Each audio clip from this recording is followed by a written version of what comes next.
My prediction is that this is like 1,000,000% gonna be like ultra slice of life episode. Like there's no reason it won't be. Arc conclusion, people kind of feeling like they belong and they can live and make friends and understanding that they're different, but there's others around them that can kind of comfort them and be the same, you know? It makes like perfect sense to be kind of a stopping point for us to kind of have everybody kind of connect and maybe allow them to experience this happiness for once and then and then put them into like a world of shit afterwards, which is likely, I'd say, what's going to happen. We do got to figure out, I guess, what's going on with Izumi and what's going on with her and her battle here against like the spirit hunter guy and his whole deal and situation, what he's really after and stuff. But they can kind of wait, I think, a few episodes before they really start bringing them in and introducing that. So I'm not expecting that here either. If you like it all, hit the like and subscribe to me. Lots of me feel free to stick around for discussion. Let me know in the comments of this episode series. Let's go on with episode 5. So she's interested now. Perfect. Ah, you want it over here.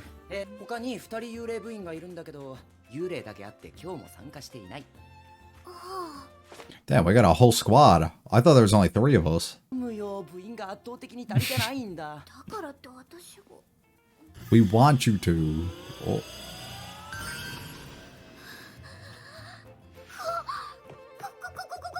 Is that a hobby of hers?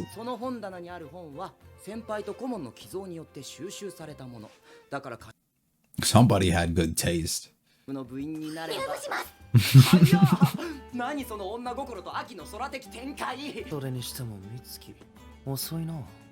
she doesn't want to be around you, bro.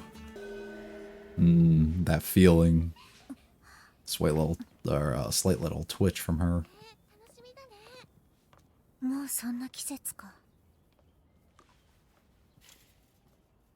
Is her standing there in front of the fence supposed to be like that's like a cage or a barrier, like a wall that they're gonna have to put up, or that's in the way of something? I don't know. I'm just saying things.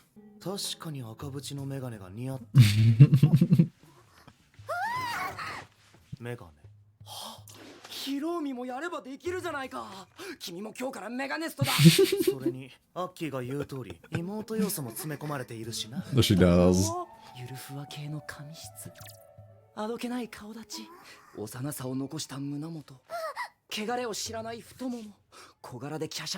Jesus Christ, bro. Oh my god. Glad to see these two get along so well. It is unpleasant, but at least they're complimenting you, right?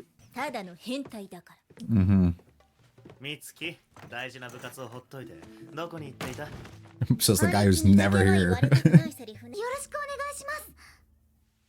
The president did not accept you. Weird reaction. I feel like she's been on their bad sides. Ah, this fucker. She don't like you, bro.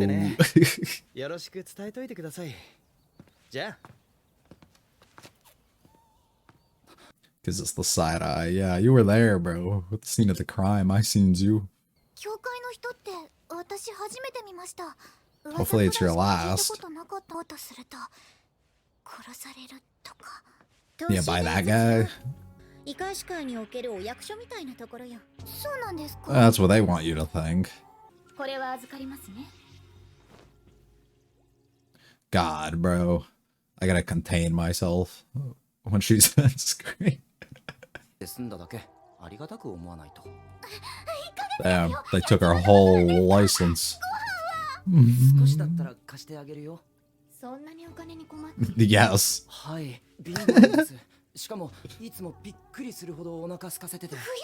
Big appetite.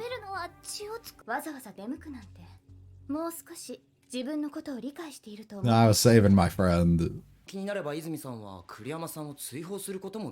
That's true. This is like a good punishment. Suspicious lady. Where?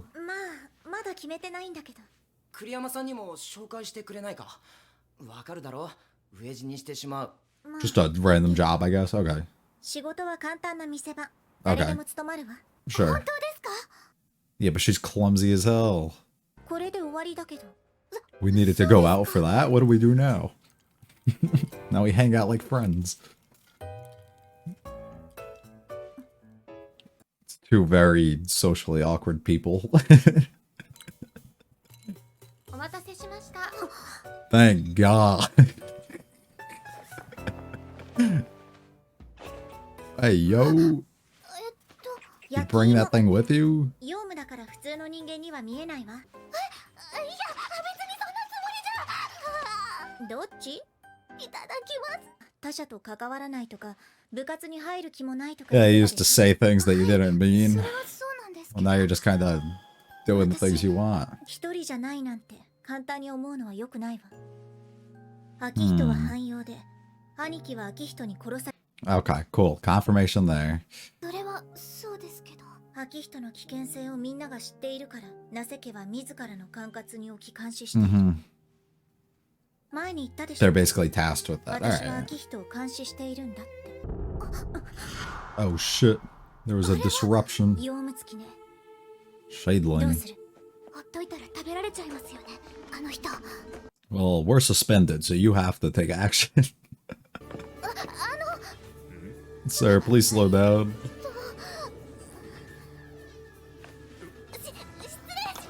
It looks a little sauce, dude. Put up the cage. Oh my god. Put up the whole Rubik's Cube.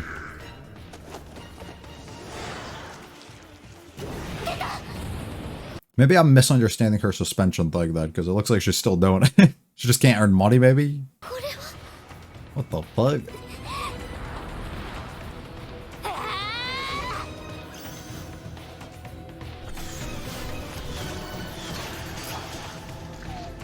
What the fuck are those? It's like a virus.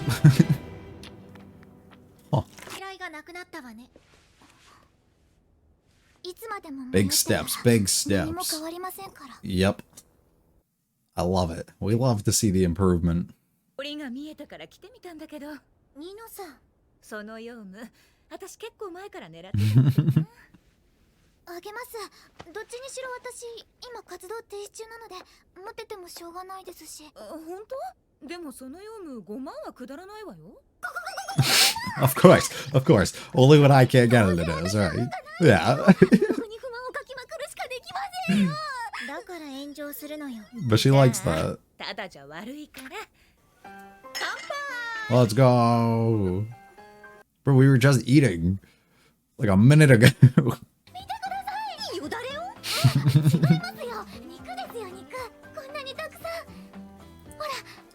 If we see.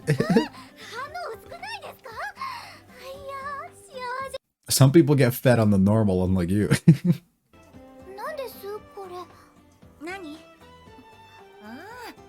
A reaction towards the Lantern Festival. Ah, that's why. Okay.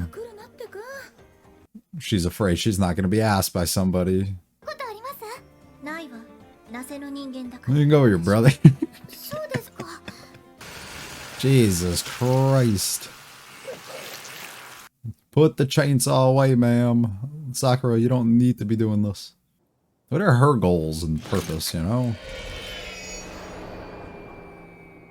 Aside of, like, killing Mirai, like, what? Does she have anything, or what?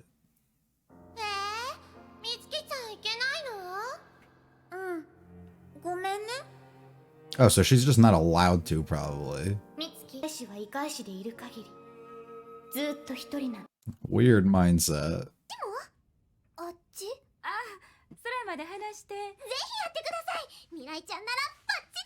What is that? Are we gonna make her dress? Okay, perfect. Great. Yeah. No, it's not.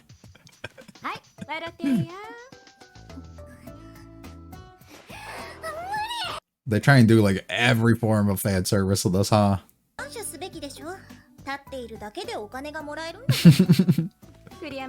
are you complaining about? I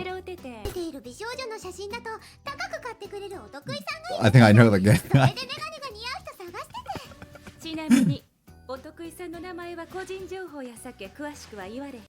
But you know the person. Yeah.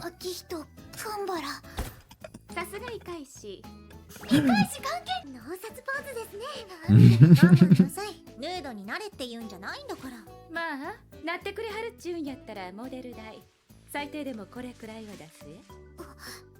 ごっくり。 I see all the money. 声に出てるえ。ヌー Poor ドの方は girl. あやちゃんの趣味だから。 What? 私があやちゃんに撮ってもらった時のものです。あなたが。はい。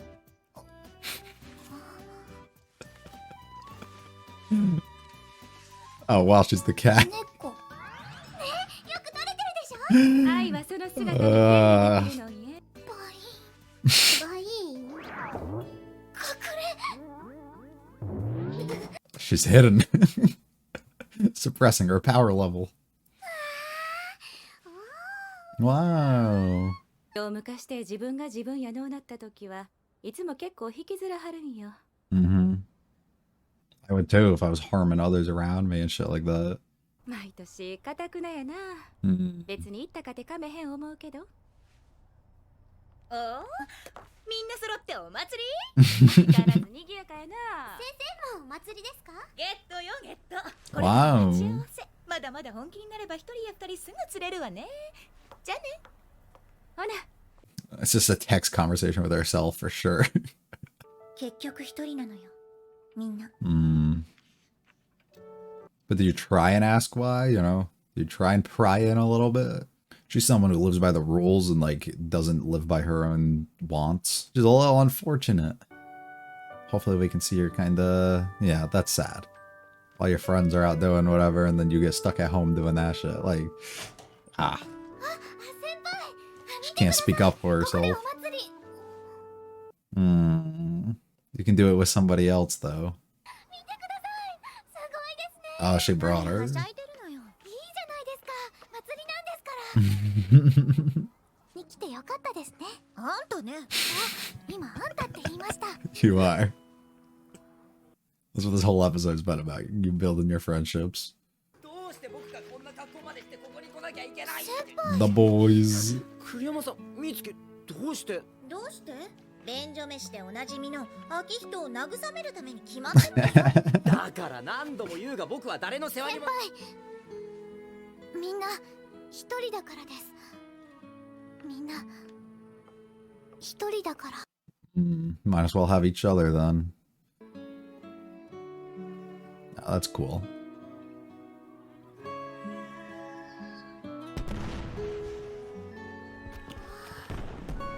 Damn, a festival on the 5th episode? No. Aww. Fuck you, Sakura. How do you get the best view? 兄貴、 Is it okay for me to not be alone? Yes, it リン is. ゴ飴食べたい。 There you go. Start asking for the things you want, and he'll gladly do it. Cool. 泉さん。 Uh-oh, uh-oh, uh-oh. Really interesting episode, because we take an approach that feels very different. We definitely go character focused, but the idea that we focus on somebody who isn't either of our main two feels a little off and a little weird, you know? And I'm not saying that that's in a bad way. It's just typically, especially in such a short running show, to get an entire focus of an episode on somebody like this feels a little different.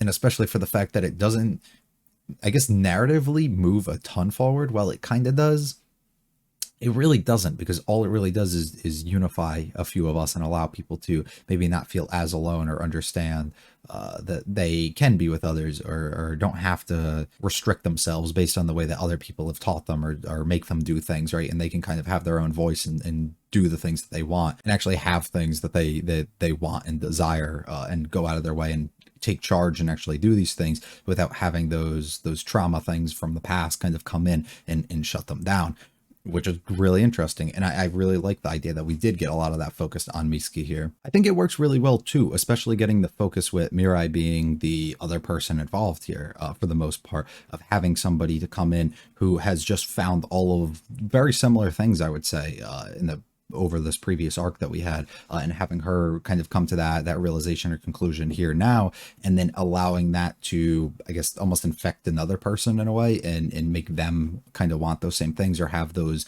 ideas come up very much, but using Mirai as like this connecting piece that helps us kind of drag that out of the other people, which I think is pretty cool for us to see. And it's nice to see Mitsuki seem like she finally has somebody. I mean, literally calling Mirai her friend here, which is probably the first, because we know Akihito, she doesn't consider her like that way, and he doesn't consider her to be one either. And then her brother is her brother, so it's like, and Izumi's the other one around, right? And she's a sibling as well, so it's not really somebody that you feel like you can have that kind of friendship with and do these things with. So it's really nice to kind of throw Mirai into this. And it also allows Mirai to kind of understand and see these things that she hasn't been able to before, that maybe we thought that she was kind of accepting by the end of the last episode, but now is fully into that idea that it's okay for her to do these things and be a part of these things, now joining this club and now making a friend and doing all these other things. Pretty cool. We have some like bits and pieces of things that might get touched on here and there, and I think they'll be just used for like setup and stuff regarding what's gonna occur and come up down the line more. But we didn't really set that much up. We really just kind of set up Mitsuki and her character to make you kind of understand and connect with her a little bit more, and then I guess kind of get her out of the slump that she might have been in and the mindset that she had a little bit, and drive her forward a little bit, which is cool. The whole intro sequence is rather interesting. Us kind of getting Mirai to join the club and her taking up a hobby here in gardening or whatever it is, which is rather interesting and definitely enjoyable. And then this sequence is really interesting too, as I wasn't picking up on it at first because there was no way for me to really know, I would say. But the idea that we are setting this up with the intro sequence, having us have this tea that's a specific like green color, right? And then these girls walk by and they're holding like a mug, it almost looks like, in their hand, or whatever it is, a candle, whatever it is, a lantern, which is what they end up being later on. It's in the exact same shape. So all of these things, while Mitsuki's also looking out into this green light almost, is bringing back these memories and these things that she doesn't want to, which makes her immediately just be like, oh, it's that time of year, isn't it? As she clenches the cage and like kind of fear, or even I guess anger that it's coming back to this time and she has to face this thing that she doesn't want to before. At first I thought that it would just be like, oh, something's gonna attack or something's coming up, but that definitely isn't the case. But it is really interesting that all of that got set up right before we get the intro in like a minute or two time, and you have to kind of go back and watch it and realize all of that too, which is cool. Hiro coming around to the idea of what Akihito sees so much with the glasses and everything, is able to kind of relate the way that Mirai is, almost to being like this like little sister figure like for him, because you know he's going to go crazy over that idea. And just the way that they kind of talk about her and treat her here, it's weird, sure, but it works pretty well for the comedy moments of it, and to kind of set us up, I guess, a little bit for some of the jokes and things that they're going to try and land and do later. But he is here because he was brought here to look over the incident that just occurred. Don't know why he's still around. I mean, I get it, but he definitely is creepy and I still don't like him. He doesn't really say much besides introduce the fact that he is from the association and nobody else has kind of really met him. Mirai drops this interesting thing about the idea that anybody who wants to be top gets killed. I'm assuming this guy's top. And everybody thinks it's just a rumor, but it makes plenty of sense now that we kind of understand and know who he is as a person, or at least the way that I believe that he's going to end up turning out. So it would make a lot of sense if that's actually not a rumor and what she's been hearing all along is actually true. Izumi basically revokes our license and our ability to, I thought it was just going to be to like kill things and do things, which it might be, but regardless, she can't like cash things in and the rewards and stuff that she gets. So making a living off this is going to be kind of trash. This is a shot for the ages. I keep saying I gotta tone myself down. If I keep going crazy every time that she's on screen, it's gonna be a problem. Anyways, it's nice to see that we do have people in charge here and they kind of take these things away and they do whatever the case is. And then this is where we start getting more of our Mitsuki focus here, when she starts noticing other people walking around, knowing the time of year that it's kind of being. We go hang out and have our conversation here before we're gonna end up going and trying to get Mirai this job so that we can kind of help her out. We get the focus, especially on the color green, which is this fantasized version almost of what this festival and these things would look like if Mitsuki was allowed to kind of attend, or what she believes it all would kind of look like, which is an interesting thing, but it brings back memories, which is why we get these reactions out of her constantly. Me not being able to piece that together is only natural and makes sense. And I think it's also interesting to note the idea that them talking about being alone for so much and not having others or having to be alone, but her kind of constantly carrying this thing around, or this dream shade it is around, and having this is almost like this companion and this friend, because you're kind of not allowed to have these other things. So having something to be comforting towards you is really interesting and telling of her character, I'd say, and showing you the things that she actually wants, but she's struggling to come out and say. I like Mirai being able to get what she wants. She constantly has her push and pull thing, her I don't want it, but I do want it, and like acting different. So it was funny again. We end up finding the guy who's about to be consumed, and we get a cool moment where we attack him and basically try and kill him and help him off. Nino shows up and takes basically the prize for this. Well, Mirai gives it up because she's not able to redeem anything, and we end up finding it's a ton of money, of course, and Mirai has the worst luck possible. I love her moments of just being overly joyed about eating and all the food and stuff that she's able to have. And then the pictures of the Lantern Festival come up again, and Mitsuki starts losing her mind once again. I don't know what Sakura's out here doing, but she's like absorbing things. So she's just like not killing them, but I don't know, she's got a lot going on. And then we get Izumi, younger Izumi, kind of telling Mitsuki that she's always alone and always to remember that, which is rather weird, especially because they, have this bond and the people together as siblings and stuff. So unless she's just not counting that to be something, but stating that the spirit hunters and stuff have to always be alone, it's rather weird. I don't understand. We get Mirai to work, and we just use this as a moment to exploit some stuff and use some fan service and stuff. Is what it is. It's a good moment, and it's enjoyable for the most part. This is a really good joke, I'd say, when they set up the thing and they're like, oh, you want to see the nude photos, and it's just her turning into a cat instead, which is fantastic. And then we get festival time, and we show up. Nino has a date, which she actually doesn't. I like this moment when we step outside from Mitsuki, and she starts to reflect on like her past and stuff with this, seeing these girls walk by and excitement to go, and her being upset once again that she can't, and lying to herself about what it is that she really wants, but then having that flash and that memory of her setting these things up inside and having to do it all alone and being by herself and basically creating her own festival in a way. But then we come inside and Mirai's doing the exact same thing, but it's something that now you can share with somebody else if you want to end up doing. This is like the tipping point though, and Mitsuki just says, fuck it, we're going, and decides to drag her along and take her. And then this is where we get recognition and stuff with their friends. I really like it. I mean, for the most part, it's really good here. Her standing in the middle of these green things, and then almost the reality of it all kind of sets in, and we get big firework thing.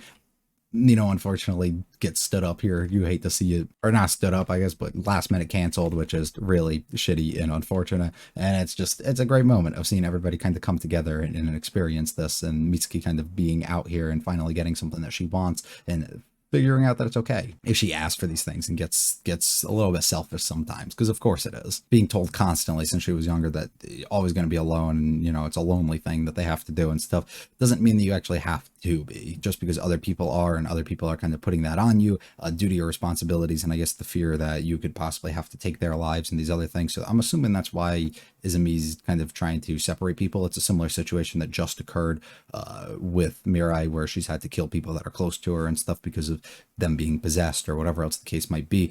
So due to our job and stuff, we have to be cautious about not getting close to people in case opportunities and stuff like this kind of come up, and then they create issues down the line, which I would completely understand if that's her reasoning for saying that, but it doesn't have to be like that. And you also have to understand that if something like that happens to this person, it was bound to happen at some point.